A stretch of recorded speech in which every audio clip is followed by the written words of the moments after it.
put your phone down, go live life, go train some jiu-jitsu. Welcome to the Council of Dudes podcast. I'm your host, Vinny Brusco. I am a father, a husband, the founder of Agora Social Club, a purple belt in Brazilian Jiu-Jitsu, a certified life coach, and a facilitator of the Council of Dudes men's group. This podcast is here to help you tap into and follow your golden thread, that feeling that pulls you forward to become the best version of yourself. If you're someone who's into personal development and self-help and is looking to live a life of more alignment, then this is the podcast for you. Subscribe to the channel, click the notification button, and follow along on the journey of the show.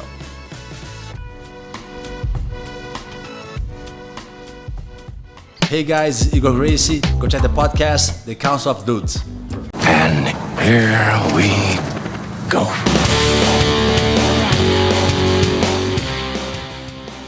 I never have a formal introduction.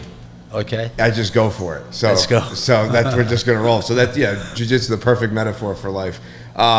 First off, on behalf, I think, of everyone in this room and most of the people in Westchester County, thank you for bringing such an amazing community to Westchester with jiu-jitsu. It's a home. You've done an amazing job creating such a great atmosphere for people, for kids, for adults. And on behalf of everyone, I just want to personally thank you, because what you've done for me personally and for my family really has been something that I couldn't even put a price on. You've given my children confidence. You've given me confidence. You give us all a place to go to ward away all the bullshit that the world sometimes has. So on behalf of everybody, thank you very much. I truly appreciate it. Man, absolutely. It's my pleasure. And thanks to guys like you. You know, it's the students that make this place so special. And when I came here, that's my priority. Is just is the environment that creates. You know, it's like the ambience. I don't care about making world champions. I think about making like good people. That's my number one priority. I tell my guys, somebody comes in, if they're not a good fit, you know, my guys have the ability to get people out. You know, that's my number one rules. Like, listen, I want a place where you want to leave your kids there by themselves. You know, like you trust the place to have your kids there, roam there by themselves, and like your wife can go there and she feels comfortable. You want to go there, you feel comfortable. So that's my number one priority. Is like, you know, it's like the ambiance and how in the camaraderie and that we got going on here. And it's interesting because with something like jiu-jitsu and any type of atmosphere like that, right? There is the capacity to be the opposite, right? Like it's violent, right? We're choking each other out, right? We're fighting each other in pajamas to an extent, right? But is that a mindful thing that you said, like, I want this to be community based, or is that something that just kind of evolved over time? No, it's because jiu-jitsu is a very hard martial art. It is one of the most difficult and hard. I've been doing this for a long time, so it's hard for me to understand how hard it is, right? Yeah. But to put in perspective, just if I don't want to train going 100% all the time, right? I don't want to go train my brothers on a competition style training all day, every day. I want a more relaxed training atmosphere. But for a white belt, man, he's going 100% all the time. So he's fighting the final of the worlds every single round. Yeah. Understand? Yeah. So that's why you have to. And one of the things that can demotivate somebody the most is when you walk into a gym for a nice workout and you meet somebody on a ego trip, right? Beating you up too much, and then that guy will never come back.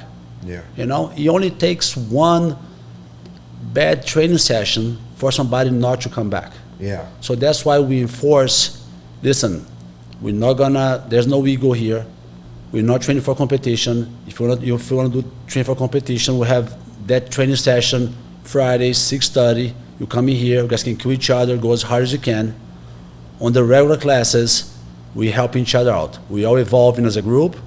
We're creating, you know, what we've been doing for years, and I'm very happy with the outcome. Yeah, it's amazing. And it's funny because through jiu-jitsu itself, the ego of people, they remove themselves kind of naturally. I remember very early on when I was training, There's a kid who I knew from the gym, actually, and he had, we were just about to shake hands and go, and he had this, he really dropped like a cheesy 80s like action movie line on me, and nothing happened in the round, and you didn't see him again, because from my estimation, his ego wasn't able to overcome the fact that he didn't tap somebody or got tapped or whatever it was. So you say, as much as, you know, you want to create this atmosphere, but I also think that people weed themselves out because their ego, it's so inflated, and you think that you're going to walk in and be like, I can hold my own here, and then all of a sudden you're like, oh, this is a lot harder than I anticipated.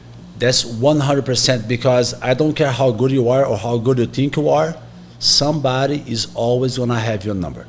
Yeah. Right? And then if you have an ego and you go in the gym with a big ego, you're going to get tapped, you're going to get smashed, you're going to get trapped in a position that you won't be able to get out, you will get frustrated, and you're either going to humble yourself and evolve as a person and come back and keep learning, or you're going to quit. Yeah, I remember my first demo with Joie. I was in CrossFit. I was in good shape, going to CrossFit 5-6 days a week. I was like, all right, I can hold my own. Like, I'm going to go try jiu-jitsu. And it's kind of the quintessential jiu-jitsu story for a lot of people, is that all of a sudden he's like, all right, come back for a demo. All right, so we do the demo. He mounts me, and what's Joie, like 150, soaking wet with rocks in his pockets? Like, was not a big dude. Yeah. And he mounted me, and I was like, oh, I'm in trouble right now. For sure. And then I went to a class and I was warming up with the gi on, and I was like, oh, I'm in CrossFit shape. I'm not in jiu-jitsu shape. Like, this is an entirely different style of being in shape. No, for sure. That's why that's the biggest mistake when you tell somebody, hey, come train. Oh, let me get in shape first. Yeah. Right? You don't get in shape to start jiu-jitsu. Right? You start jiu-jitsu and then you get in shape as you train. Yeah. So that's why, let me get in shape first and then I'll go to the gym. It won't do anything for you. Yeah. So growing up a Gracie, there's no other sport that's name is synonymous with it. I mean, you could list off Jordan and Gretzky, right? And you automatically think of the sport. But there's nothing else like it that you say Gracie, it is jiu-jitsu, right? Mm-hmm. Like, your family lineage created this sport, right? Was there ever an option for you to do anything else? Like, were you like, I'm going to be an accountant? Like, was there ever anything else? It's actually, no, yes. There was, all right. No, there wasn't. But so I was born in the family, of course. I started training at 4 years old, and then comes like a playful way, just same way we do here. The kids come in, they play a little bit, learn some games, like work on coordination, some self-defense, and then slowly evolve into something more serious. But then when I was like 12, I was already competing. Was like a state champion, but then we moved far from the original academy. And for me to train in my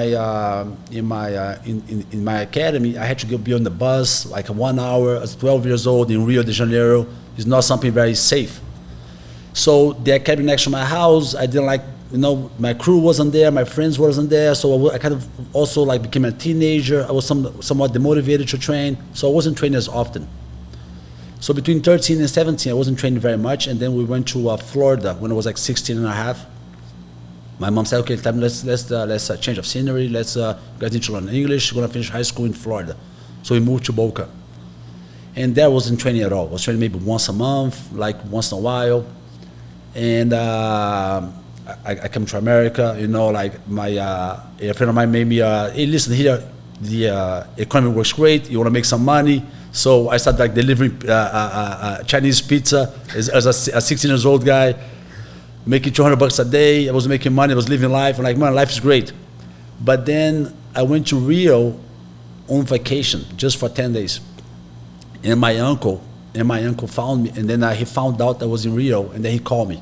He was my father's black belt, Carlos Gracie Jr. So he called me. I was in my friend's house. He found out the number. He called me. Igor, are you in Rio? I said, yeah. Let's go eat tomorrow. Let's have an acai for lunch tomorrow. Okay, deal. 12 o'clock. Could be any more stereotypical. Yeah. 12 o'clock at this place. I'll meet you there. Okay, poof. Man, so I haven't seen him for years. I sat down in front of him. Even before he said that, I said, hi, how are you? He's very blunt, right? Very direct. Yeah. And then he goes like, I sat down, hey, how are you? And then after the how are you, he looked at me like, what the fuck you think you're doing? I'm like, what? Your father was the best ever. And you're not even training? You think you're gonna be a lawyer? You think you're gonna be a doctor? bro, forget this shit, man. Come back here, leave your mom there, train full time, train all day, every day, live with me. You gotta catch up. You're 17 years old, you're not even training, you gotta catch up. Man, that thing clicked. What clicked?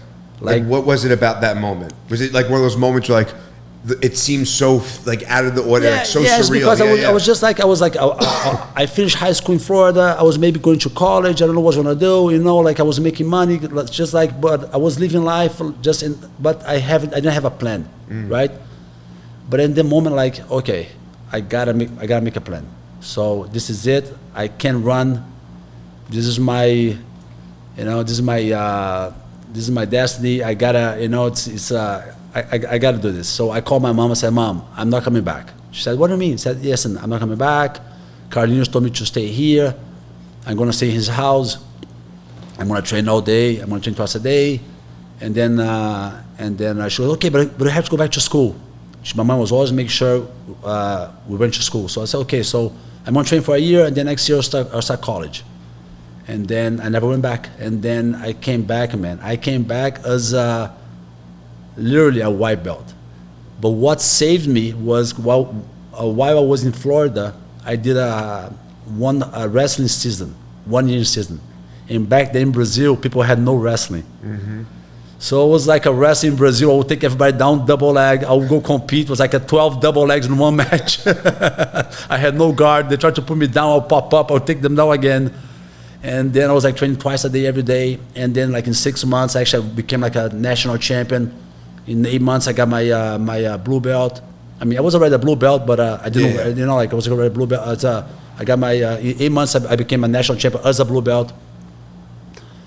And this was 1998, and then in 4 or 5 years, I got my black belt. Wow. Yeah. That moment, right, where your uncle's like, dude, what are you doing, right? Could have put you on a completely different path. Did you have anything else that you were like, I kind of want to do this other thing. I don't really want to do jiu-jitsu. I was like, maybe I'll go back to Florida. Maybe I'll go to college. Maybe I'll become a lawyer. Maybe I'll become, I don't know. Maybe I'll train jiu-jitsu as well, but I don't know. But then like that day when he told me, something clicked.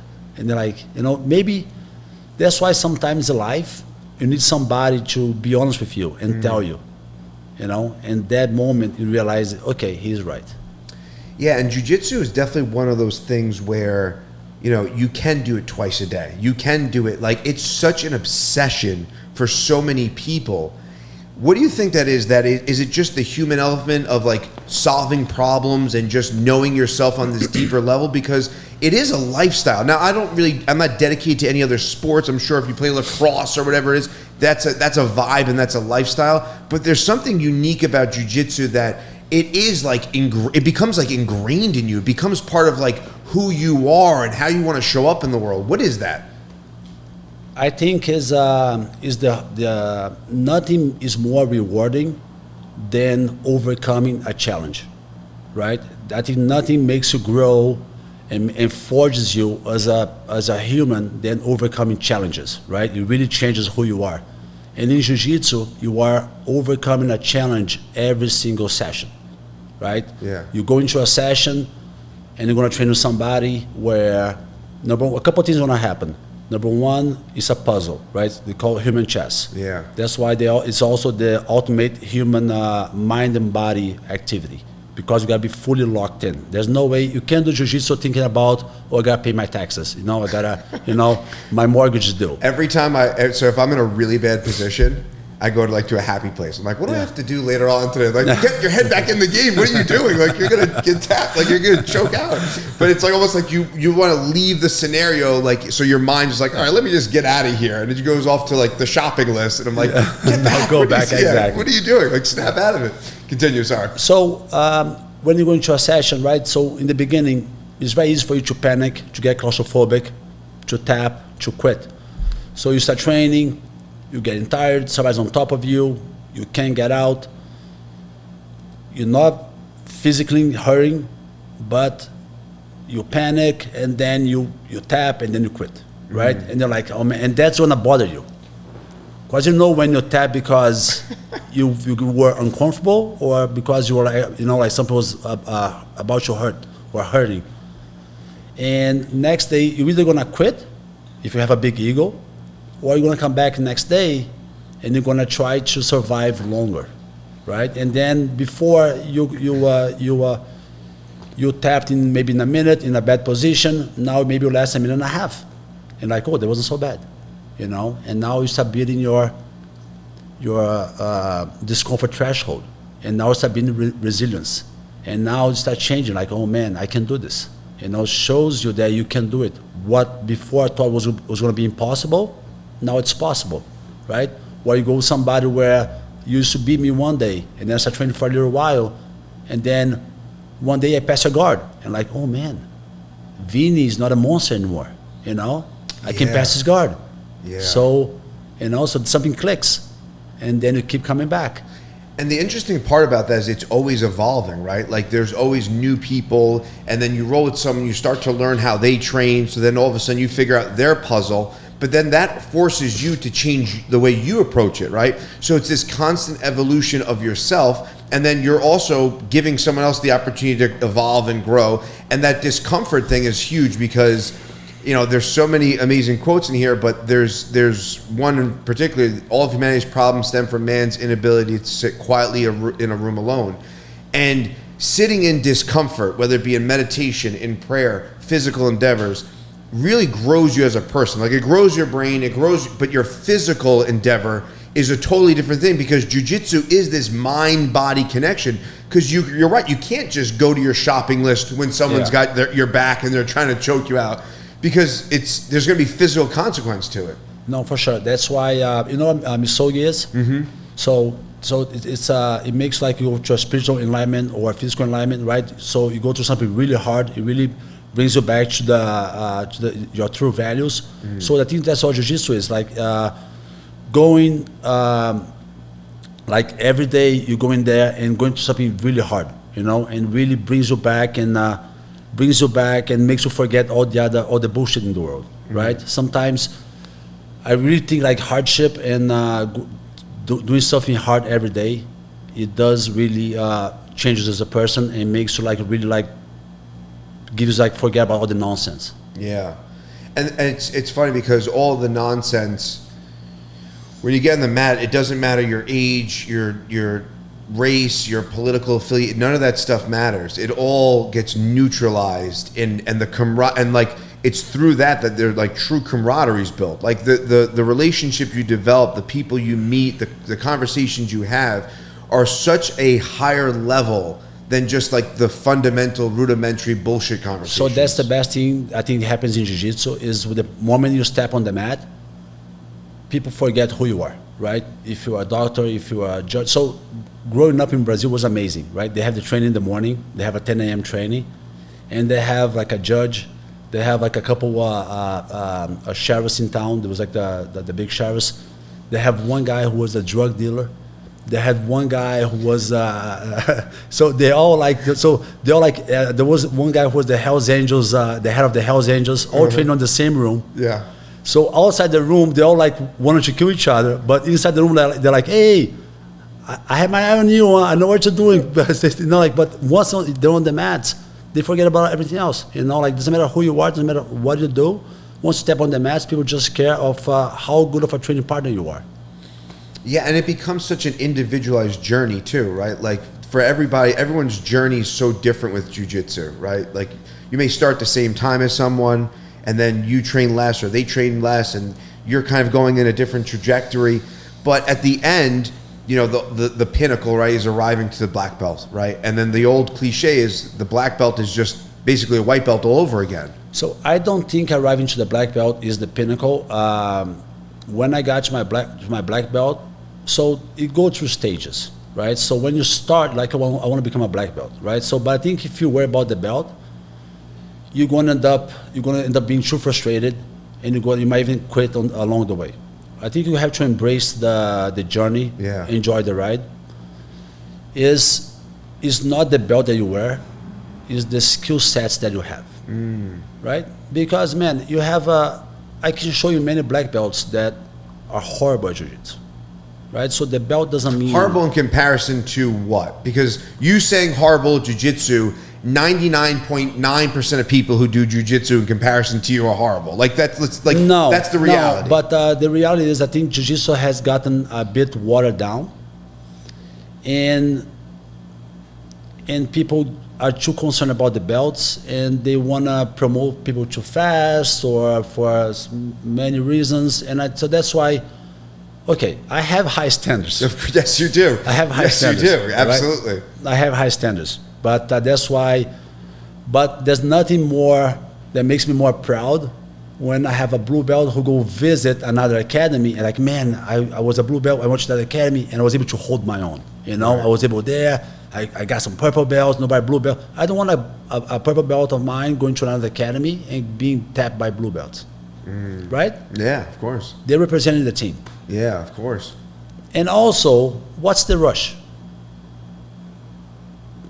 Are you going to quit after getting a black belt? No, of course not. So what's the rush? Well, the rush is for the individual, right? The rush is on the non-Gracie side, right? The rush is like the urge to get to a point. But to your point, if you're embracing the journey and you are present in what you're doing, it's all enjoyable. Like to me, I look at it at this stage, I just enjoy it, right? There's no stripes, belts, genuinely, whatever. I'm on my own path for it. Okay, so as a white belt, you realize, okay, I don't know anything. Yeah. Right? And then as a blue belt, you're like, yeah, I still don't know anything. And then you think you know a little bit, and then you get some brown belt and just matches like, man, I don't know anything. And then as a purple belt, you start thinking you know everything. Right? Oh, it's like a purple belt syndrome. You know, they think they know everything. Yeah. But then when you get to brown and black, you realize you don't know anything, and then you go back. What is that? What is that moment that you get to brown or black and you realize, is it just the whole game changes? Like, are you seeing the board from a totally different And then I think your knowledge, I think your understanding opens up. So being the pinnacle, right? Being a Gracie black, 5-time black belt? Say what? Black belt? What do you mean? You're what, five-time black belt? How would you say that? What do you mean 5 times black belt? Like, like 5, what's the word I'm looking for? What's the terminology? Like a 5 striped? Oh no, 5 degrees black 5 belt. degree, thank you. I couldn't think of the word degree, thank you. You're a 5-degree black belt, correct? Yeah. So at your level, what are you looking to evolve? But at a 5-degree black belt doesn't mean much. Just mean that I've been a black belt for 24 years. That's black belt for 20-something years. At a certain point, it just means old age. Yeah. I'm getting old. Yeah, but at your level, what are you looking to change or grow, or how are you looking to evolve? But I guess both as a person, right? How does jiu-jitsu parallel with your life? But then what are you also looking to evolve in the jiu-jitsu world?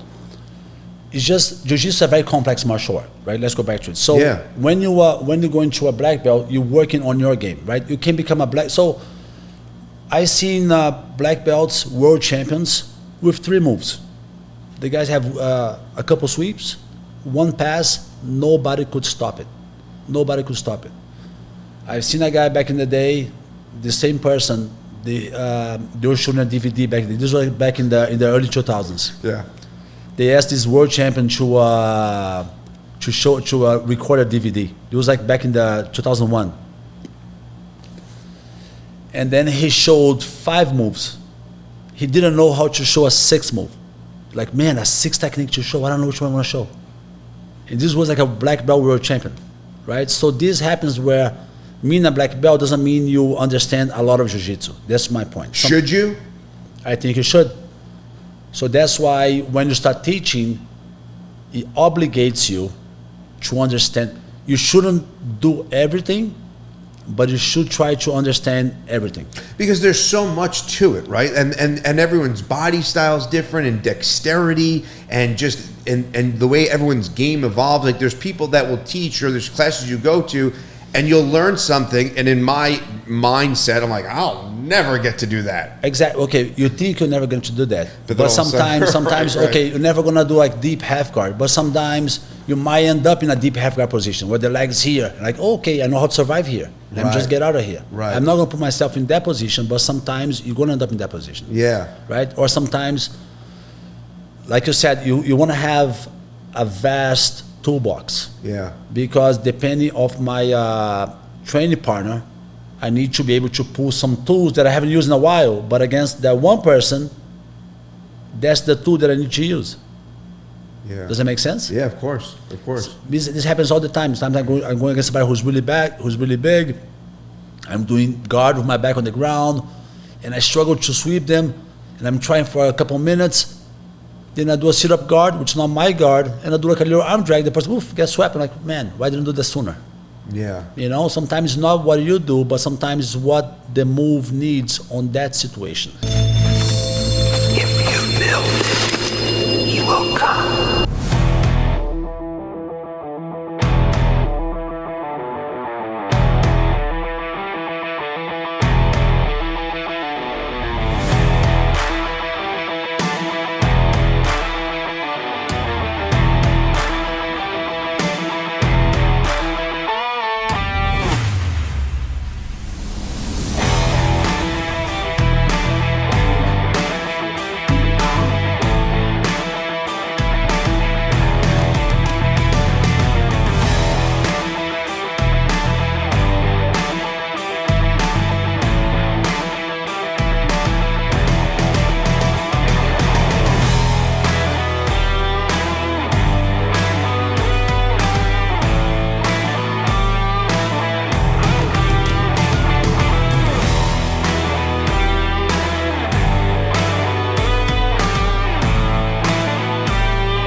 The point is, don't lose your dinosaur.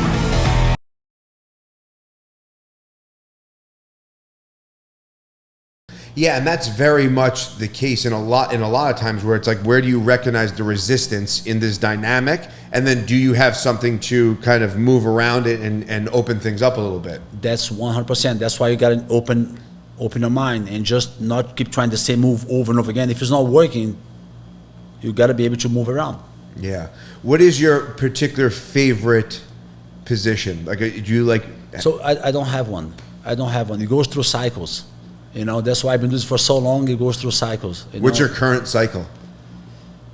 Now I'm doing actually butterfly guard for a while. Yeah. It's very economical, very efficient. So I'm like, let me just do it for a little while. You know? Yeah. Let's see how it works. You mentioned earlier that jiu-jitsu's kind of become diluted.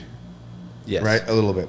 What do you attribute that to? Just the popularity of the sport? Do you attribute to the amount of academies that open? What do you attribute that dilution of jiu-jitsu? I mean, but I guess this is this will be the root, right? The bigger it gets, it's harder to keep a high standard, right? That's of course, right? So the more popular it gets, I guess. Do you like seeing it this popular? Of course, 100%. I mean, I think jiu-jitsu is the most popular. It is as popular it has ever been. And I think it's just the tip of the iceberg. I think jiu-jitsu is going to take over all other martial arts. But there is something when you're a pioneer of it, when you're starting it, there's something about it to you, I'm sure, starting where you started and coming up, like there's something kind of like punk rock to it, right? Like not everyone's talking about jiu-jitsu. My dad's been doing jiu-jitsu for 40 something years, right? Japanese jiu-jitsu, but it's been doing it forever. I remember going to his school when I was a kid, right? And this was not this wasn't the normal thing that people just did. This was a very niche group of people that were like to your point, cops, whomever, right? Especially in the Japanese jiu-jitsu world.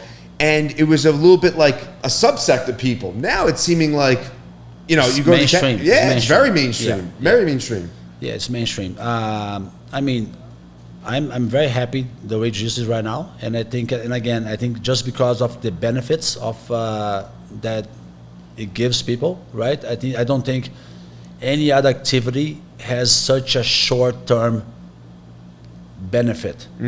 No other activity for a kid, for an adult. Jiu-jitsu has a really great benefit in a very short period of time. Yeah. Right. I have many people who they've been training with me and they're like, man, can I tell you something? I said, what? I've been doing therapy for 2 years. I've been doing jiu-jitsu for 3 months. This shit's much better. You know, like, fuck, therapy didn't do nothing for me. I've been here for 3 months. I feel much happier. Yeah. You know, and then you see kids that come in shy, slouch shoulders, can't look in the eye, won't shake your hand. man, training 3-4 months, a different kid.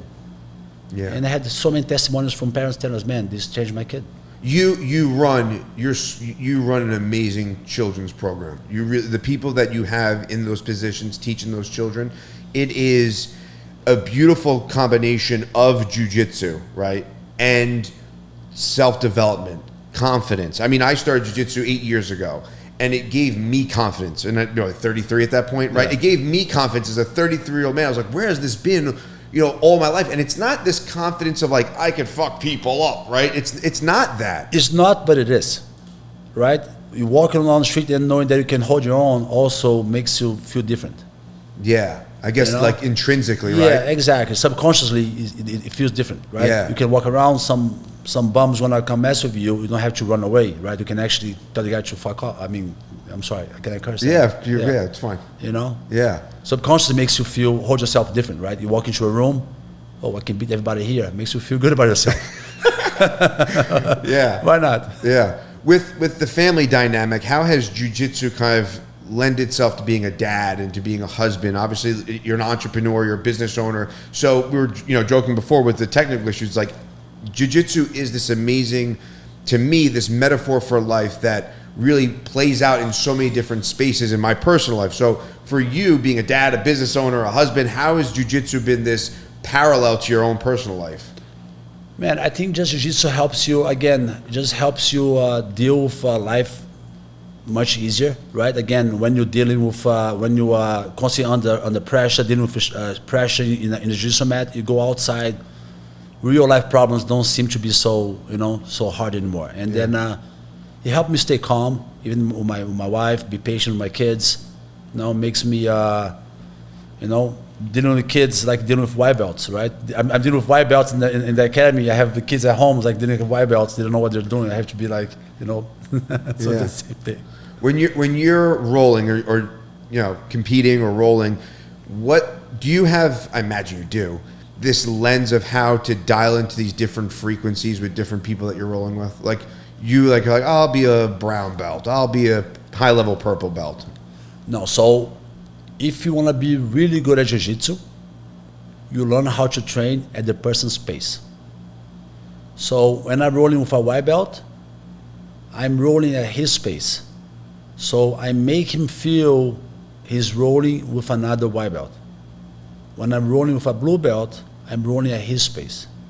And I make him feel he's rolling with another blue belt. And the same thing with a purple belt, and a brown belt, and a black belt. Does that make sense? Yeah, of course. So that's why when I go with a purple belt, it's a back and forth roll, right? I'll let him, I'm kind of going at his pace, his strength, his reaction time. I'm not just smashing him, right? Why I want to be smashing somebody who's doesn't have the ability to fight back? Right. What does that do for me?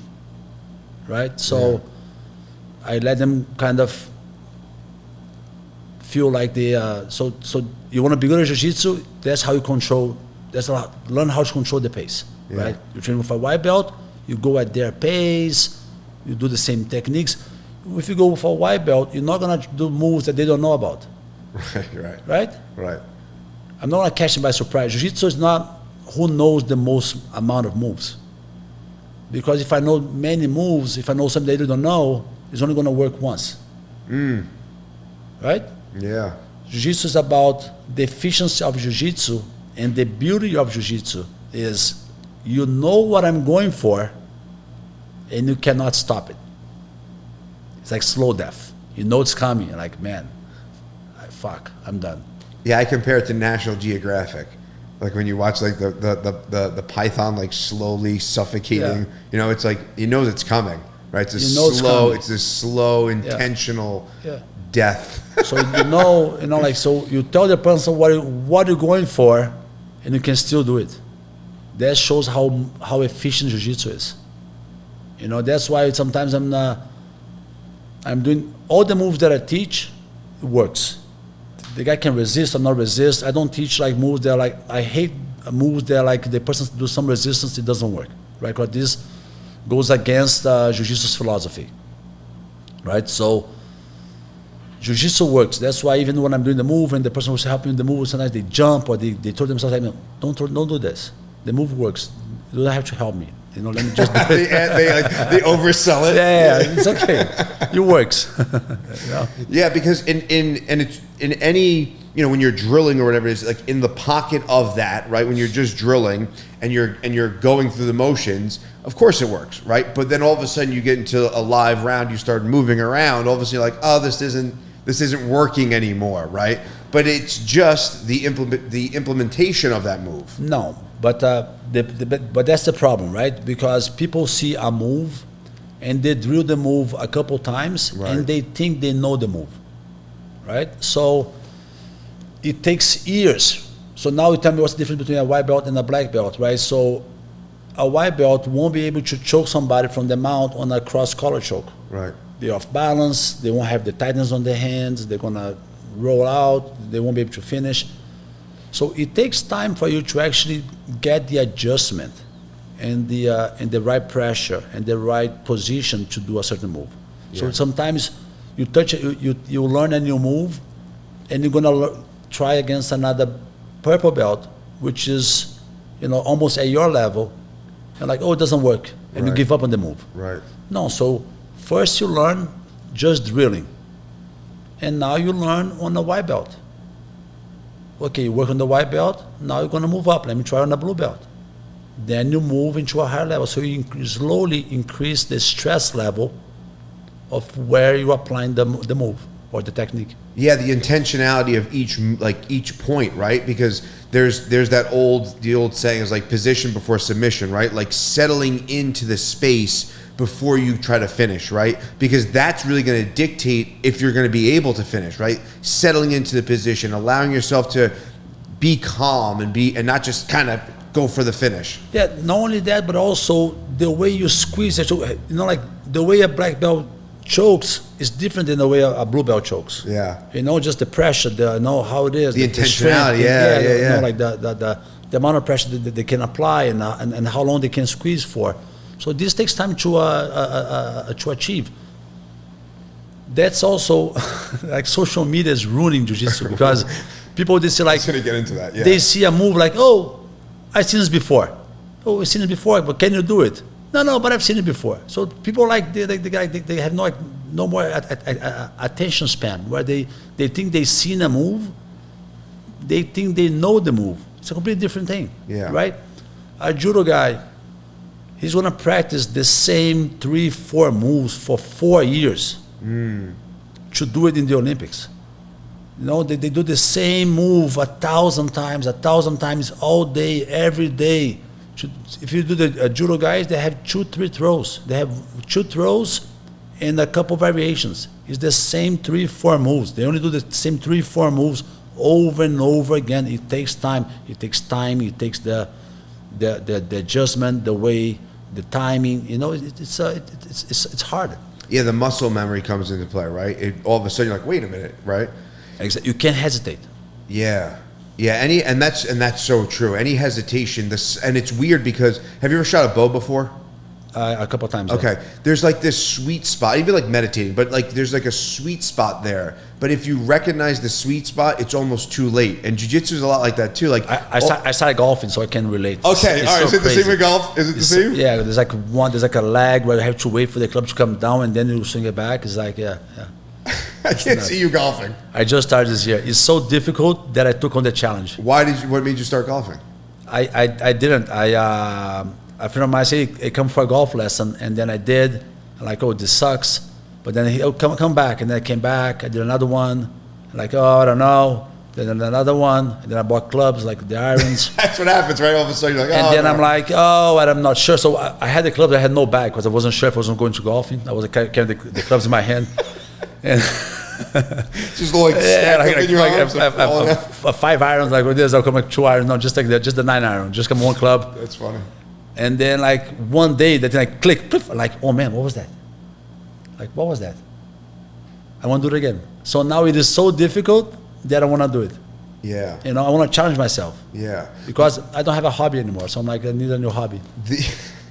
The only time I've seen any success in golf is when, and I've only played it a handful of times and not any high, not even close, but it's when I don't try. right? And it's very part and parcel with jiu-jitsu where, you know, it's the non-effort effort. Like when I go up there, I'm like, I'm going to hit this thing, shank, right? Exactly. And if I just go up there and like, whatever, and I'm relaxed and calm and Yeah. poised, and I don't even realize that I am, and I swing, that's when I'm most successful with the limited times I've played. No, for sure. So that's why I saw how difficult it is. So like now I'm gonna learn it. You almost have to like get out of your own head about it. Like you have to be kind of like omnipresent to yourself where like you're kind of removed from the actual physical endeavor, but also be kind of present for it. Yeah, for sure. I love it. It's like I'm addicted now. But again, it's any pursuit of, it's like a mindfulness practice. And also every time I go into a new hobby, makes me realize how the white belts feel. Right, so I took many different hobbies in my life, like actually very hard hobbies. Like I started surfing at a old age. Now, like 30 years old, I was kind of old. I started skydiving. Skydiving is a very difficult hobby. So when you're just skydiving, when you're just falling, you just free fall.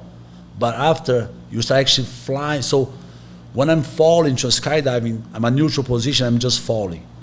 But once I start changing my body position, the wind hits, and then you can start getting some horizontal speed. So you move forward. So you're actually flying in the air. If you go to the iFly in Westchester, see those guys in the wind tunnel flying around. Yeah, That's extremely hard to do.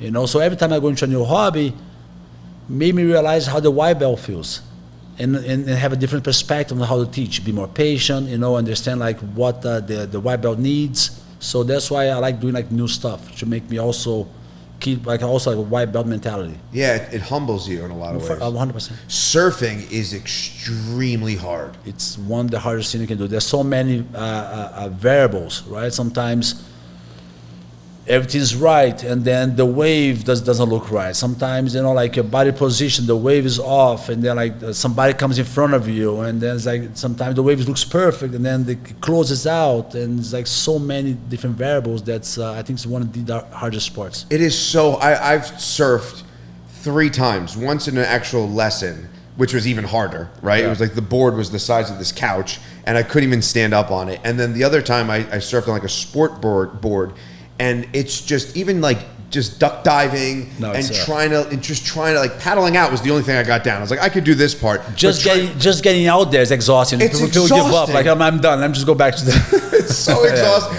The first time I surfed, I paddled out. It was amazing. The sun was coming up. I was like, oh, this is beautiful. Yeah. Like it was one of those moments that on my deathbed will play over in my mind and I'll remember it forever. And then everything after that was a nightmare. I was just throwing up water on the beach. It was just so difficult. But again, walking into the water, you're like, I think I can, or you watch people. You think you can, like, right? I can kind of figure this out. It's very hard. Yeah. It's so hard. And there's surfing where you just coming down on the whitewash, and there's like actually surfing into the wave where it's crashing behind you. That's a different surfing, right? Oh yeah, totally different. Yeah, like competition surfing, like when they're, and then you ever watch a 100-foot wave? Yeah. The guy's out of his mind. McNamara. Yeah, it's insane. Yeah. It's again towed out on jet skis, and it doesn't even make sense. Those guys have a death wish.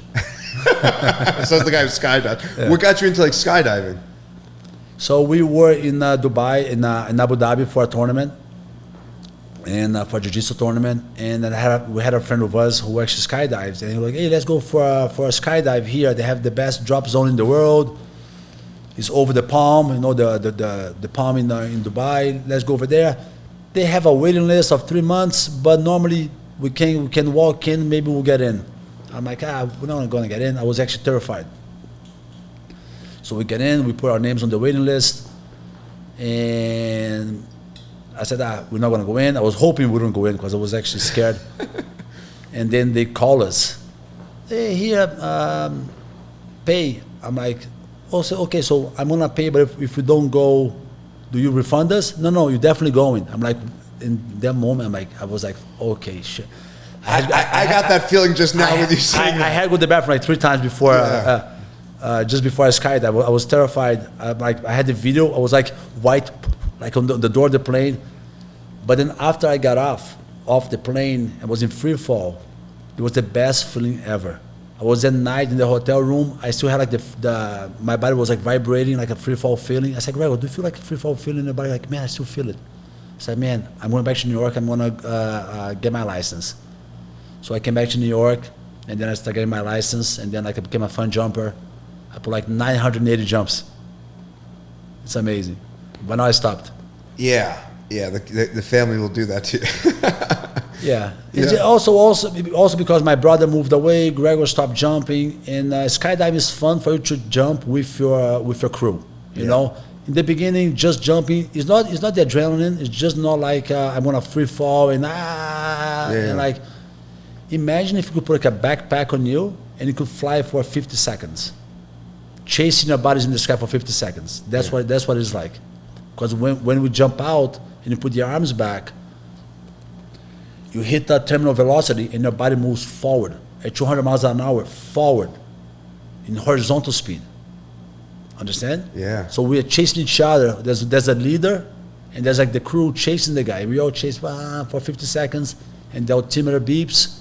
Time to break off, we all break off, you pull the parachute, you get to fly your canopy, sunset, beautiful skies, you land, it's amazing. What is the best part? I mean, obviously you just explained it, but is it like the camaraderie going up? Is it like the feeling of surviving once you hit the ground? There's no surviving. So people think it's because you at 14,000 feet in the sky, so you think you're already gonna die, right? Of course. Right, so like, 14,000 feet, I'm dead, right? But it's way safer than, is a scuba diving dangerous? Of course. But everybody does it. Yeah. People go scuba diving and say, are you crazy, you wanna die? Do you tell them that? Right, no, less than, right? No, right, but the numbers are much worse for scuba diving than skydiving. Way worse.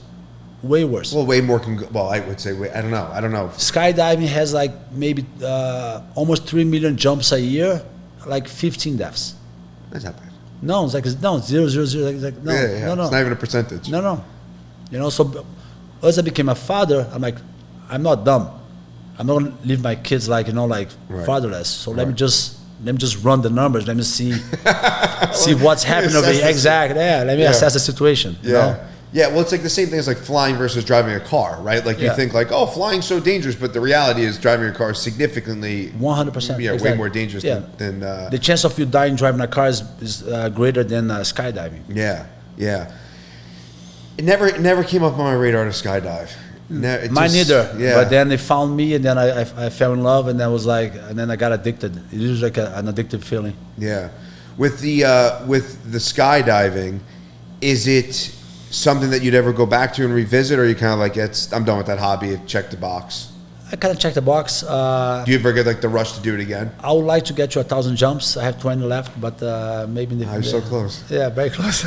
I could do it actually in 3 days. You golf now though, so it's not. Do you ever like jump twice in one day? Is that like a thing? Do like 8 times in a day. 8 times in a day? Yeah. Really? Yeah. Once, twice, you just warming up, and then you just go again. So you go every hour. You spend all day there. It's like you go every hour. Yeah. You jump, you come down, you pack your chute, you put yourself on the load, go up again, jump out, come back. You do like a jump an hour. I jump every 45 minutes. Wow. Yeah. I didn't know that. I thought it was like a one-time thing. I was like, we're done for the day. No. Many times, yeah. 8 times in a day. And also became a father, takes all day. Yeah. You know, I was like, I'm not gonna, this guy. Yeah, it's too much. Yeah. Where do you just opened your 3rd academy. Congratulations. Thank you. What made you call it Gracie Labs? I have to ask you. A lot of people are asking that question, by the way. They do, right? Yeah. Like, why Gracie Labs? Do you like it? I do. I think it adds a different dynamic to what you're doing, right? Like it adds like this different vibe to it. I like it. Yeah, listen, I always want to migrate from my name, right? Using my own. I think my goal is also to build the team and grow. Yeah. Right? And as I grow the team, I think people feel, even for my staff, they feel they belong to a team, like easier for them to belong and to represent something that has more like a generic name, right? Than just like my own name. And also, Igor Gracie is interesting if I'm there, right? Yeah. Present, teaching the classes. If I can't be in 3 locations at once. No. Right? Right. Igor Gracie on the wall. Who is Igor Gracie? Where is he? Right. He's not here. You know? This happened to Hansel's at one time. I was teaching at Hansel's for like many years. And then towards the end, Hansel wasn't teaching any classes. Sure. And then guys go there like, where's Hazel? Oh, his Hazel. He like point at me like, no, I'm not Hazel. You know? Yeah. So, so that's why, yeah. So we wanna expand. I think it was. I like the name. I like how the brand came out. It looks beautiful. We have a guy create the identity. Came out. He did a great job. Yeah. I wasn't gonna do it until I saw the final product. I'm like, I'm in. Yeah. Was that like an instinctual I'm in thing? Was it like, yep, Yeah, that's yeah. it? I saw it. I'm like, I'm in there. Yeah. Yeah. No, it took a while. You know, the lion was actually first was like the lion from Disney. I'm like, well, what is this? And then he came back. It was like a cartoon. I'm like, what are you doing? Like, no, Igor, don't worry. It's a work in progress. Let me fix it. And he come back again. Like, no. And like, give him one more shot. And then he did it. And like, that looks pretty nice. Yeah, no, it looks great. And again, like, you would think that there's so much to that lion. There's so much to the name that it has to be done with certain taste and it has to be done in a certain way that still honors all of that, but also kind of moves it forward in this new direction. Yeah, and it's important to capture that.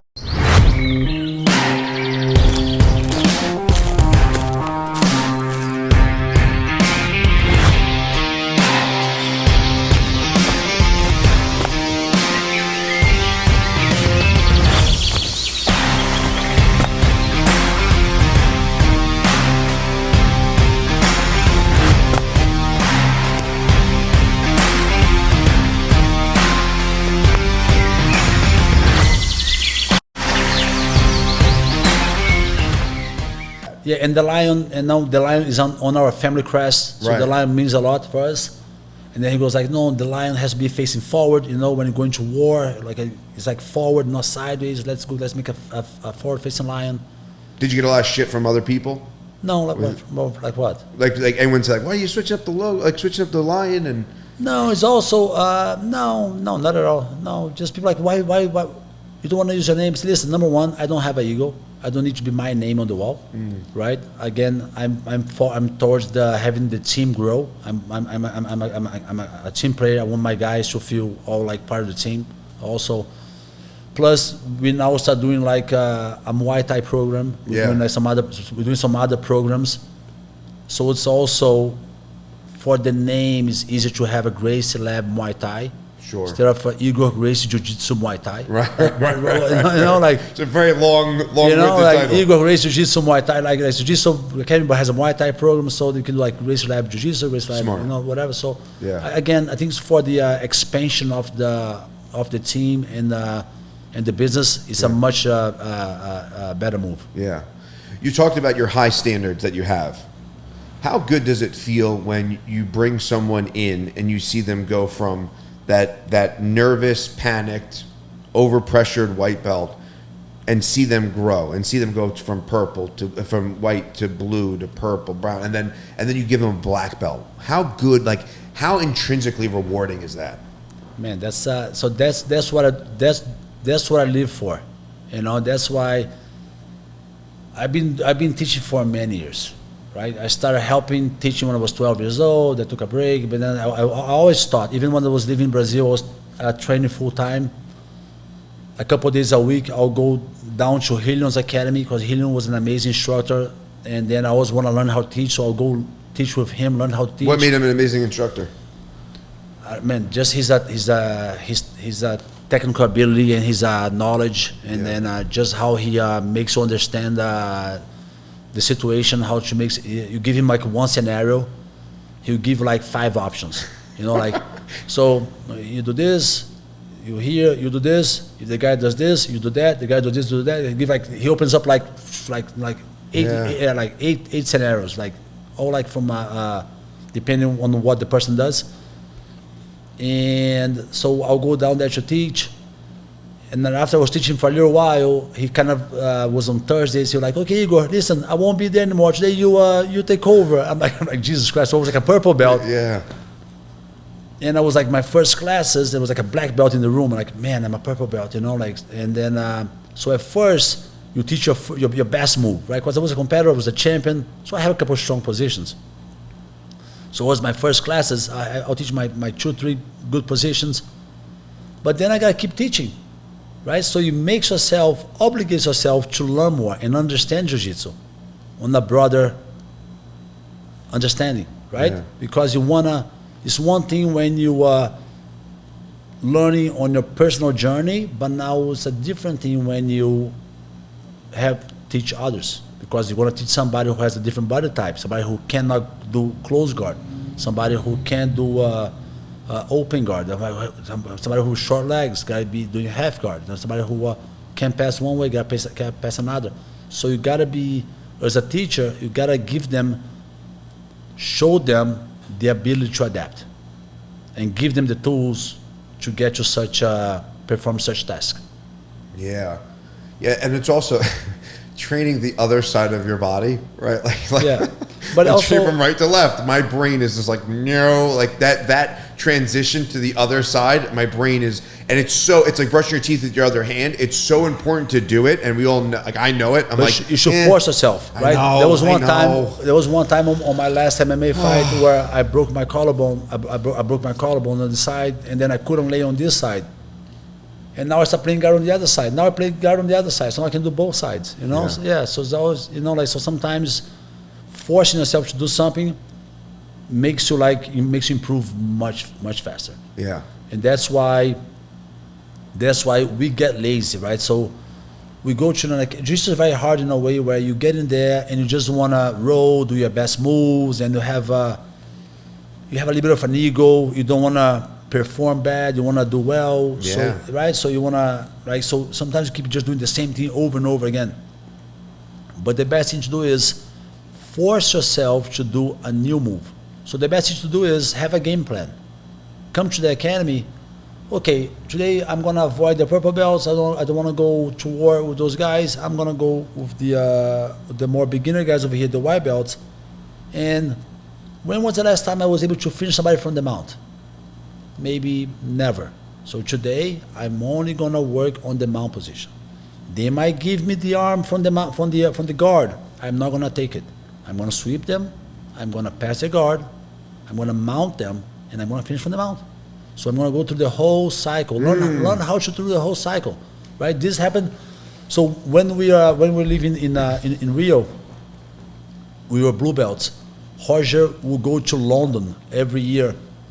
So his father was in London running the academy, and his father will make him go to the winter there, spend 3-4 months, and then comes back.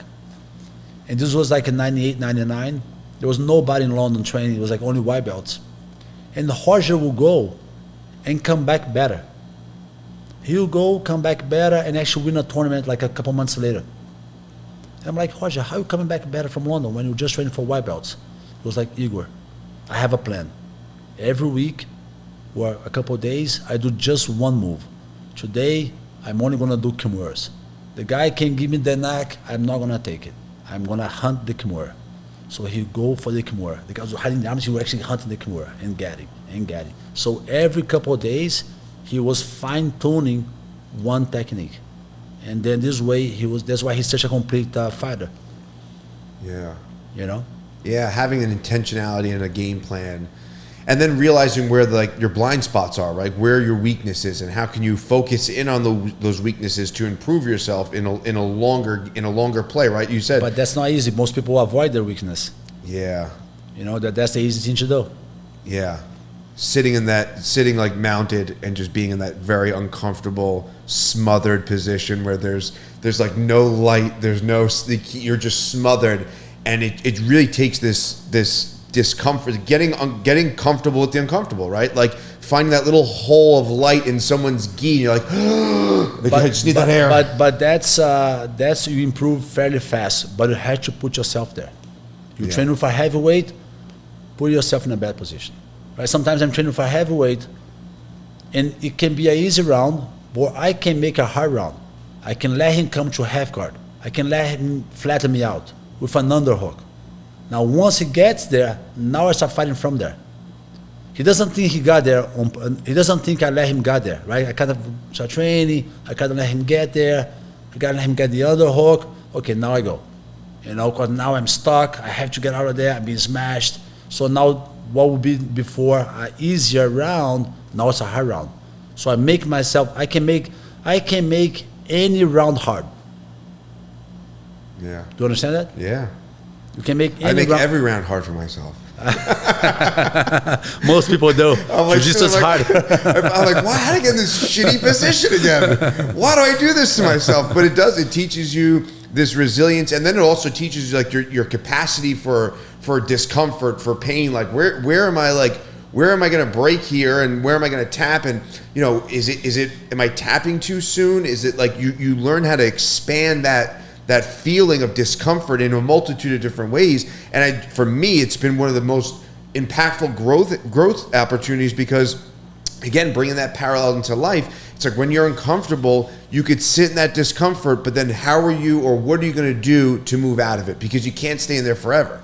100%. Also, you build in your mental, you become like strong mentally, right? You become like strong will in a way where you're increasing the discomfort threshold, and you're building resilience, and then you can. This really, like, again, going back to where this really forges you as a person and really makes you grow. Yeah, makes you tough. There's many times where I'm in a really bad position and I just hear Simon and Garfunkel, "Hello, darkness, my old friend." I'm just sitting there like, here we are again. We've arrived at this very uncomfortable place.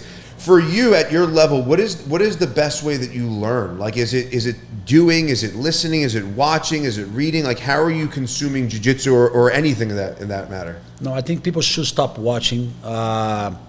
They should actually drilling. Yeah. Drill, but not the best thing to learn jiu-jitsu is actually you learn the move and you get the move and then slowly tell the person to start resisting. Right? Okay, now let's go. Start resisting that 30%. Let me see if the move works. So start putting some 30% resistance. And you're like, okay, it works. Now put like 40% resistance. Let's put 50%. Let's go 100%. Let's see if the move works. And again, back to my point. Jiu-Jitsu works. Jiu-Jitsu is a leverage-based martial arts. That's the most efficient martial art. It does work. Sometimes you don't care who. It might be a blue belt on top, the black belt on the bottom. If the blue belt gets the position, it works, right? So the person has to believe it, right? Some people, they have like, oh, he's a black belt, I'm a blue belt, it's not gonna work. You gotta go for it because it does work. Yeah. It doesn't matter who's the other person, you go for it. Yeah. Yeah, and you kind of owe it to people when you're on the mat with them to go for it. You kind of owe it to them for their own growth and opportunity to grow and see things from a different lens, to go for it, to put your best foot forward, and to kind of approach it in a way that's like heavy-handed in a sense. Because if you're kind of pulling back and it's like you're not giving them a fair shot at learning. No, for sure. I think that's the great thing about jiu-jitsu is it's the only martial art that we can actually go 100%, right? Yeah. Without actually getting hurt, right? That's why it's also so satisfying. You can do like a hard control round. If the person has control, like they're not going to spazzing, kick you in the face or knee in the face, and you can actually go a really hard round and actually without getting injured, and then like you're like that was pretty good, like it's a great feeling, Yeah. when somebody's actually. Also, back to your point is when the person should go hard on you because you wanna work defense, right? So most people, they only care about offense. But there's no better feeling knowing that you cannot submit me. Understand? Yeah. So we started around and said, listen, I trust my defense. It doesn't care. I don't care how bad of a spot I'm going to end up. I'm going to defend myself. I'm going to get out. Now, my only job is to get you, right? So if you cannot finish me, the match already even. If we're playing ping pong, table tennis, every time you throw the ball at my table, I just put it back on your table, on your side. And you send it back, I just put it back. I just put it back. I just put it back. I just put it back. What's going to happen eventually? You get very frustrated. You're going to make a mistake. Yeah. Yeah. So it's even. If I don't make a mistake, if you cannot catch me, it's a much easier round. But people don't like working defense. Welcome to Agora Social Club, the Westchester's hub for guys to gather, connect, and unwind. In the last 6 years, I've been facilitating a men's group called the Council of Dudes. And within that 6 years, I realized that guys need a place where they can get together, connect, and build community. A place that's not the gym, that's not jiu-jitsu, that's not the bar, but a place where guys can come with no ego and grow and develop together. So here we have our chess table. We're gonna be having monthly chess lessons and our take a book, leave a book library. Some of these I've read, some of these I haven't. Quantum physics to personal development to fiction. We also have our record player area.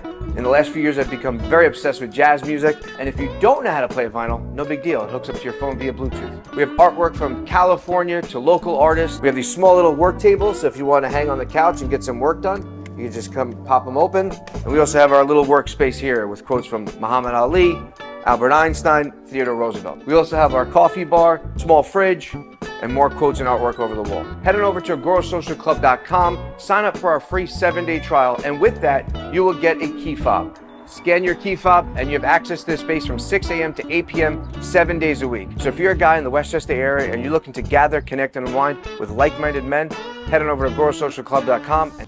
Yeah, you're right. It's not as fun. It's not as fun. It's not as glamorous. It's not as like You want to go for the tap, seemingly. But then you get to a point. I mean, I'm still not there yet, but you do get to a point where it just becomes about the experience in itself, right? It doesn't matter if you tap or they tap or nobody taps. It's really about the exchange, and so much of it for me, where I am, is like if I can recognize what someone's trying to do or what they're doing. And if I could think of 2 steps ahead, then I'm all right. That's my win for the day. I'll take the win of just recognizing that they're setting me up to do this other thing, and I'll walk away with them like, all right, that's my win. I'll take that because it's expanding my awareness. It's expanding the idea of all right, I'm becoming more aware of what's happening, what's unfolding in front of me, and how do I not do this next time, right? It's like you said it before, that opening up of all the opportunities and different scenarios that can happen. They're seemingly endless. No, for sure, yeah. But also, that's the great thing about jiu-jitsu, is like trying to anticipate the moves, trying to, be one step ahead, right? There's also one thing that's very common, is like being complacent, where kind of being lazy when you roll, kind of being one step behind. If me and you are training on the same level, we at the same level, if I'm kind of one step behind, I'm always going to play catch up, right? So I have to be first. Yeah. Right? I cannot just be like, not make a grip, wait for you to act. I'm just reactive. I always want to be one step behind, and most likely I'm never going to catch up, right? So that's why you have to be first. You have to. That's why jiu-jitsu also teaches you not to hesitate. You gotta kill your hesitation. The window of opportunity is right there. Sometimes like very short, it's close, and you gotta go. And you don't go like, man, I should have went. The arm was there, didn't go. Now he tucked the arm. Now I can't get the arm anymore. Oh man, maybe next time, but next time it won't be there. And that's life, right? Sometimes the opportunity arises, you don't take it, and you're like, and then it passes. It might never come back. Yeah. So also jiu-jitsu teach like life lessons. Oh, so many life lessons. It's a constant life lessons on the mats. That's why people keep coming back. It really is. It is like one of the best personal development, self-help therapies that you can come across. Outside of jiu-jitsu and now golf, what else do you do for like your mental health? For mental health? Yeah, meditating, journaling. No, I just, to be honest, I think mental health, I think, is something that you need to, you grow into having like a strong mind. Right? I think just, I'm very thankful for the lifestyle that I had. Made me have the mind that I have. I'm very blessed that my mind is there. I don't struggle with anything. And my mind, sometimes my life is like the world's falling. I'm able to keep myself composed. I don't panic. But I think this has to do with training jiu-jitsu for so long, and through going through so much hard stuff in my life, in a way like physical hard stuff. I think there's no better way to overcome a mental issue other than doing a physical challenge. I think physical challenge does wonders for the mind. Mm-hmm. I think you can write all you want, you can talk all you want, but I think at the end of the day, when you're struggling physically, that makes your mental issues go away. Yeah. But people need to but hard, not going there for a couple rounds, get a sweat going, and go home. No, go to jiu-jitsu, go to the academy, and train to the point of exhaustion, right? Or sign up for a tournament. You're struggling mentally? Oh. Okay, so you're struggling mentally. It's okay. Yeah. There's a tournament. There's many tournaments in the area. They have a low-level tournament. They have a high-level tournament. You're not going to jump yourself into a high level into in the world championships, but you can go to a local one, right? Have a goal in mind. Okay, man. You know what? I need a challenge. I need a goal. I'm gonna sign up. Sign up, because the moment you sign up, you have to show up. Yeah. See, you already have your. Well, my so goal. Now you're gonna obligate yourself to train every day, if you have the time, of course. Yeah, of right. course. Nobody should compete if they cannot commit to train at least 4 or 5 times a week. Yeah. But if you have the time, you can put like a couple hours a day, 10 hours a week, you should do it, right? Because you're gonna push yourself physically. Most likely, you're gonna have to watch what you're gonna eat. So you're also forcing yourself, right? You cannot just eat whatever you want. Listen, I think you have in the end of the day, you are in control, right? You're sitting on the pilot seat, right? And we all have 2 voices in our head.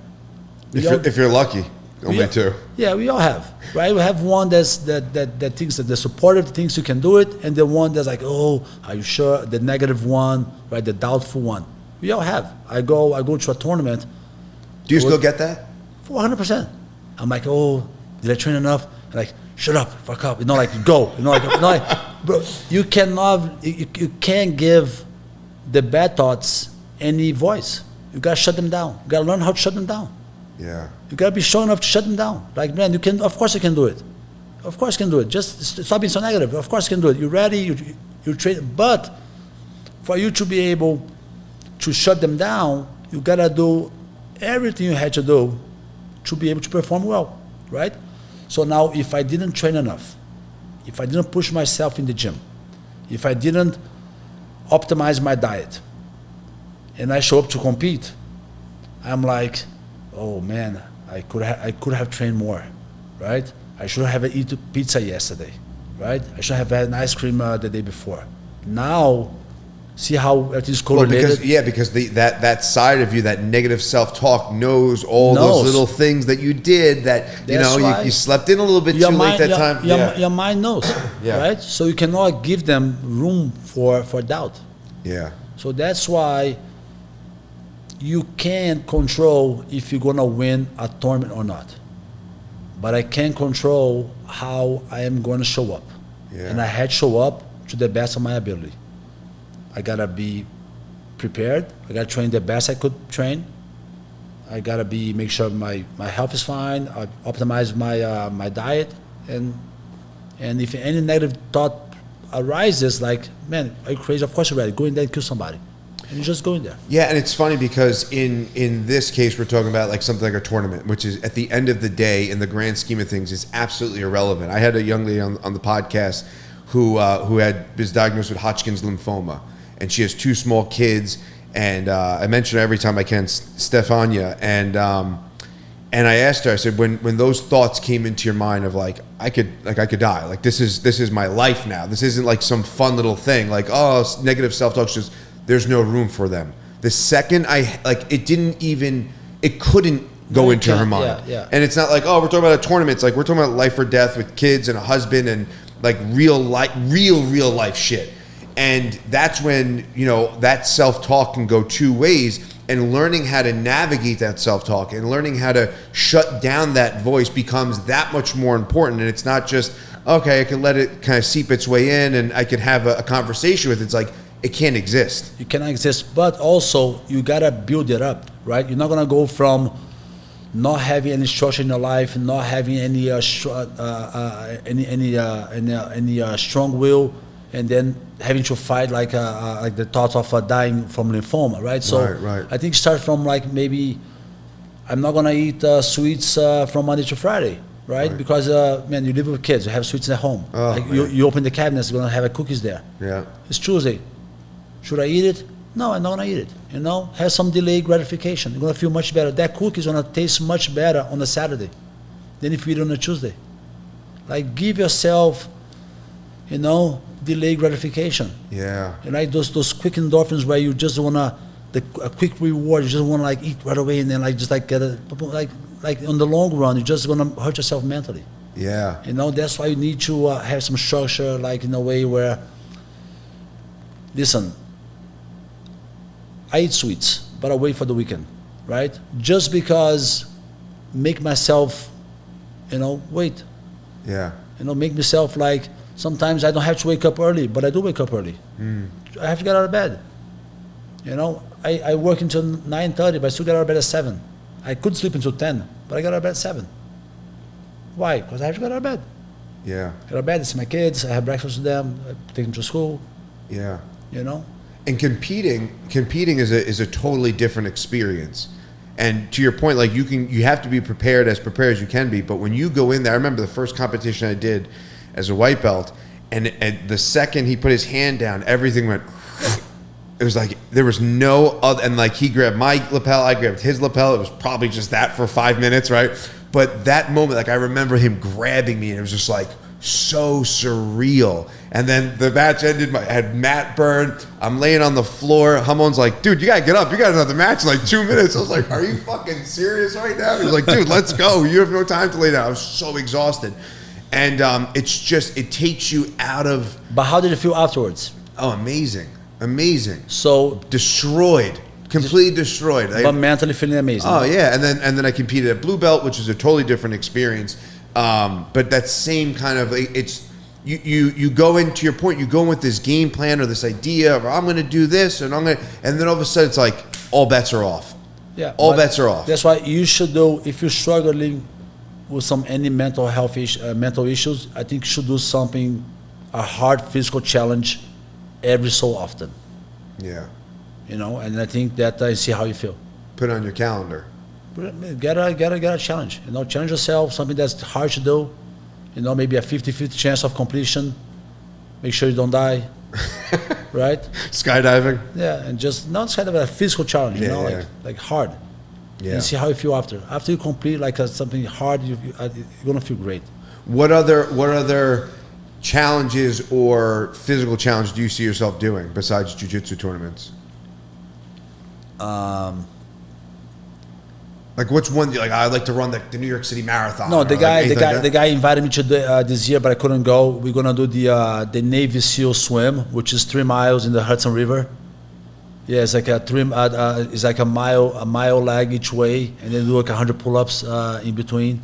Yeah, I was gonna do that, but then I couldn't because I was traveling. But I was gonna go. That sounds exhausting. Yeah, but also exhausting. But it's doable. Yeah, maybe not. So like, okay, I'm gonna do it. Yeah, I always think of Ironmans. I'm always drawn to I want to do an Ironman. I really do.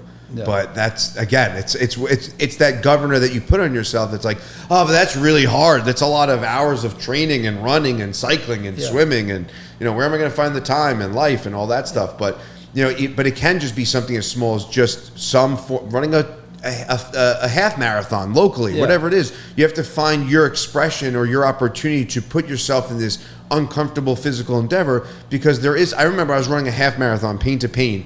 It was the first time I did it twice. The first time I did it, I ran every day, 4 a.m, 5K every day, ran my diet, everything was dialed in. And I got to like the last stretch, and they have like drummers like dum dum dum dum dum, right? And I'm running, and I just start crying. I'm just sobbing, and I'm like, dude, you didn't finish the New York. This is a half marathon in Westchester. What's the big deal? Yeah. But there was something about it that was so like it just had to pour out of me, like this physical, like every day, 4 o'clock, running, outside in the cold, whatever it was, the rain, just out there doing it, and it just became this And when I finished, I was like, wow, like what a relief, but what a feeling that is. Yeah. But that goes away very quickly too. Yeah, but then you do it again. Do it next month.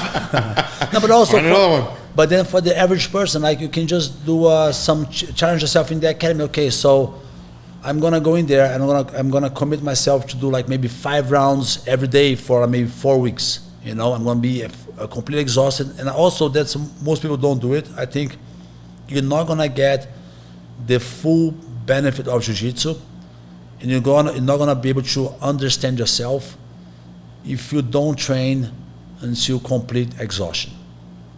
You have to be able to train until you have nothing left, until you have nothing, just heart and just surviving. Understand? Yeah. You have like nothing. You have no more physical energy, and you're just like eyes closed, like surviving, and just like hoping that like most people don't get there.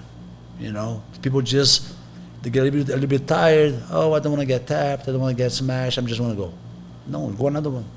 I find that there are 3 types of people that go to jiu-jitsu in my experience, and obviously you have a much bigger, vaster experience of people, but there are the people that are like the hobbyists, right?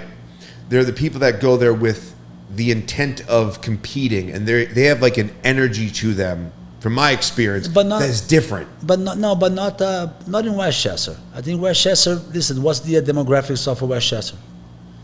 It's like middle age, right. Yeah, like middle age and kids, right? Right. We don't have like a 19-year-old kid, like a college kid who's gonna like beat up everybody. Yeah, but even I mean, there are people that compete, or there are people that train at the academy that have this not in a malicious way, but they have an energy to them that when you roll with them, it's more intentional. It's more, and they tend to compete more. But the beautiful thing is that everybody, for the most part, leaves with an amazing workout, right? Like you leave there, whether you be the hobbyist, right? Just like, hey, I'm just going to do this and maintain some health and learn about myself and all these wonderful things.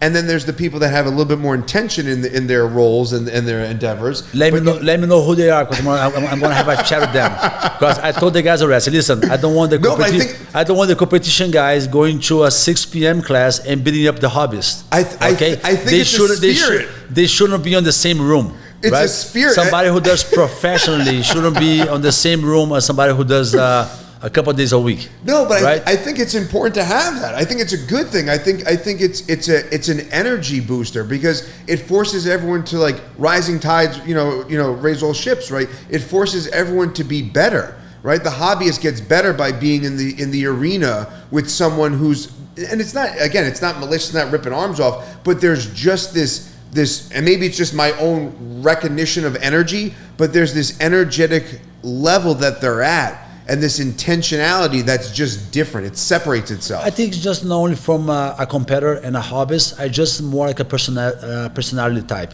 right? Some guys are more intense. Yeah, and maybe that's it. Yeah, and they're going like, oh, like that. They want to prove something, or they're just intense. That's okay. Yeah. Right? And some guys are more laid back and they want to have more fun and keep it more playful. And some guys they're keeping score. That's it's just like the more kind of personality. How do you feel about all the lower body half stuff, ankle locks, and all the foot stuff? It's all fair game. But it's something that's kind of taken off more so in the last few years, no? It's a shortcut.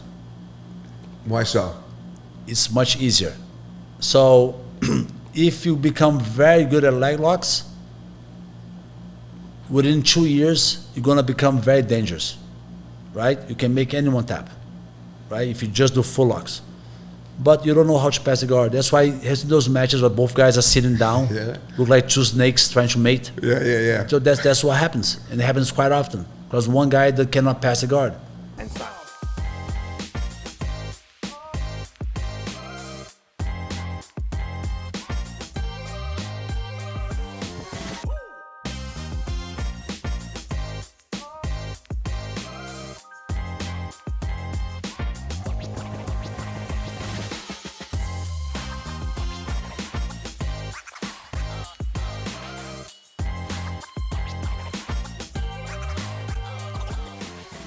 Right? So the easiest way to make somebody tap is by attacking the foot. Yeah. Because if you look at my foot the wrong way right now, I'll tap. Exactly. Yeah. Most people panic on the foot. Yes. But the legs are stronger than the arms. That's the funniest thing. People get the arms, they let the arm bend backwards, they don't tap. The shoulder goes this way, go that way. They don't tap, they resist. They touch the foot. Tap. What are you doing? Are you crazy? I said, bro, the legs are stronger. Resist more. Yeah. Let them guys squeeze the thing. Whatever. You know, no, why was this? Well, I think it's also partially because my approach to legs, it's like I don't attack legs, right? So I think that as you learn how to attack things, you therefore become more comfortable with defending them, right? Whereas I don't attack legs, so now like the leg is a completely different puzzle for me. Yeah. And now it's like as soon as someone's like, I've gotten better, but as soon as someone's like in that area, I'm like, oh, okay, like, you know. But if you're like wrapped around my neck, I'm like, all right, squeeze away, let's figure this out. No, let them squeeze your ankle a little bit longer. It's okay, right? But also the issue about You say so. But the problem about leg locks is I don't like teaching leg locks because once if you train in jiu-jitsu, right, and you learn submissions, chokes, arm bars, and you on the bottom, I had to pass your guard, control you on the side, and then I can go for submissions. When I start doing leg locks, I don't have to pass the guard. I see a foot, I'm like, oh, let me just go for it. Yeah. I wrap the foot. Oh, the guy tapped. Oh man, that was so fast. That was so easy. Let me just go again. Let me just do it again. Let me just do it again. And now you became a really bad habit of just attacking legs. And this happens all the time. People who start going for legs, foot locks, they just go for foot locks. Yeah. And they stop passing the guard, and they become like a one-dimensional fighter, which is, I don't agree. I think the person should be a complete fighter. Yeah, the thought of legs freaks me out. out of your vast experience and all the years that you've obviously put on the mats, what is one that stands out to you that as like one of the proudest, best moments of your jiu-jitsu career? What do you mean? Just whether it be in your own personal competitions or seeing someone get to a certain level, is there anything that stands out to you that you're like, I'm the most proud of this? Man, it's the team that we built here. I'm very proud of the just the academy that we have here, the group of people that we got together. You know, my staff, you know, the students. Like I still go. Listen, I have a full-on staff. I trust the guys. They're willing. They're capable. But I still go there every day just because I enjoy being there. I enjoy being with them. I enjoy. There's nothing more fulfilling. Again, is like seeing how we improve people's lives. You know, especially the kids. Yeah. You know, you see like the kids, because when the kids come into jiu-jitsu, like most of the parents, they're looking for the kids to improve in some area, right? Nobody puts a kid in jiu-jitsu like, oh, I want my son to be a world champion. They don't know this exists. They don't know the tournament exists in jiu-jitsu. The kid is either too hyper or too slow, or you know, or too shy, or needs some a boost on his in the self-esteem, and again. Going back to what we talked earlier, and the change happened very fast. So you see a kid coming in, like barely walking, like, and then in a few months he's like actually taking people down and making kids submit. Like, yeah, like that's the most rewarding thing I could ask for. Yeah, I mean, even with my daughter's limited experience, you know, of her going, and she goes when she can. You know, her walking off the mat and saying like, I'm proud of myself. You know, you could feel the change in her happening, right? Even in the short little bit of time that she goes, it's just, there's something about it that it does change the wiring of your brain. And you kind of touched on it a little bit earlier, but like mood follows action, right? You start taking action, you want to be better at this thing. For whatever reason is driving you forward. So all of a sudden you're like, I want to be better at this. All right, so I have to do it more. Okay, but I can't eat like shit, right? Because when I get there, I feel sluggish. I got to clean up the way I eat. Well, I can't be going to sleep late. I can't be doing all these things that are draining me. I just want to be better at this thing. And it really just, it changes your life. It really, and again, starting at 33 years old, when I walked in, I was like, all right, I could, let's see what this is all about. 8 years later, it's one of the things that I'm like, I couldn't imagine my life without it. And I can't even imagine, it's like a life before jiu-jitsu and a life after jiu-jitsu. And you're almost become like this totally different person. Yeah, no, for sure. And the lifestyle really changes because one thing takes to another, right? You're not gonna eat pizza for lunch if somebody's gonna be trying to choke you, at 6 p.m., right? Or vice versa, right? So you try to, have some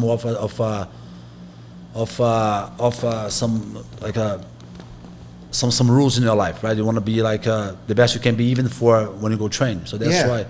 And it doesn't have to be on this grand level of world champion, which obviously, No. you know, it could just be just to feel good at 6:15 on a Tuesday, right? Like just to feel good at that, you could change your entire life around. And the more you feel good about yourself, the more good habits you create, right? So the more you start getting shape, you start seeing some abs. Like, oh man, I'm not gonna eat some donut, you know, like some whatever, some bagel. Let me just eat some more lean stuff. Let me just you know, like you make better options, better choices. Yeah. What do your days look like? Are you, like you said, you're up at 7? Are you going to the gym? What's your day look like?